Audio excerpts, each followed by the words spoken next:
Sydney and Brisbane are two of the three cities that has been named to host the multi-million-dollar ATP Cup from 2020. The two cities have beaten competition from other parts of Australia to host the relaunched team event, which is seen as a major threat to the Davis Cup. From next year, the ATP season will start with a 24-team competition. Held over 10 days, ties will consist of 2 singles and 1 doubles match.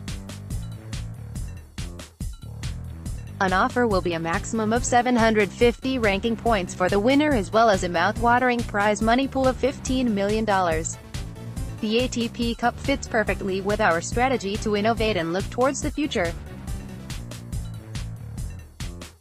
We know from our extensive discussions with the players that the ATP Cup will provide a great way for them to open their season, bringing together the world's best for a major team event that complements existing scheduling, provides highly coveted ATP ranking points and clearly links to the Australian Open, ATP CEO Chris Kermode said in a statement. The first week of the season is when the players want to play, and that's why the tournament has their strong support. By staging the event with Tennis Australia, which is renowned for its experience as an outstanding event promoter, we know that the tournament will be a great success from year one. Sydney has secured the finals matches until 2022. Under the plan, the Sydney Olympic Park Tennis Centre will have a $50.5 million upgrade, including building a roof over its premier court.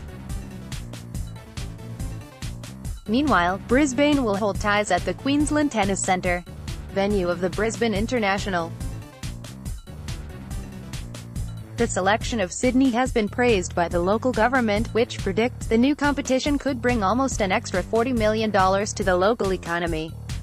NSW Minister for Tourism and Major Events Adam Marshall has hailed the move.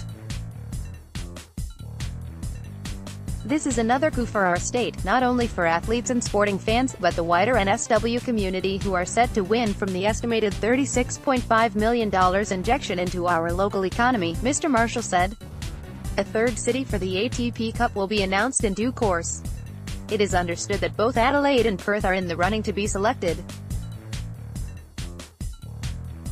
What about the others? In the wake of the new ATP Cup, other tennis tournaments face an uncertain future.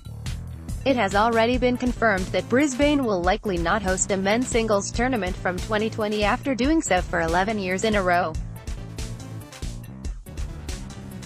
However, the women's tournament in the city looks set to remain.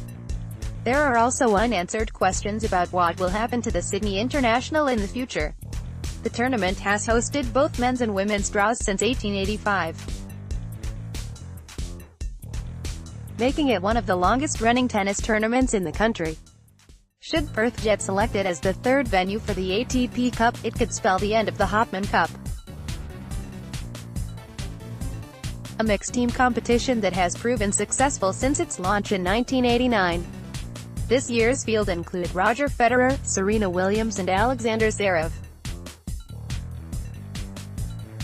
We had an unbelievable event here for so many years. The Hopman Cup has been very successful from a player's viewpoint, said three-time champion Federer. The players have always enjoyed this event, so let's hope it continues in some shape and form. Where and how and what, honestly I don't know. In reality, is it likely the Hopman Cup is coming to an end? Tennis Australia does currently have a contract with the West Australian government to run the event until 2022. Although it is unclear how it would survive in the absence of star players from the men's tour, who decides to play in the ATP Cup. Whilst the mixed team tournament looks to be approaching its end, there is talk about creating a brand new women's event.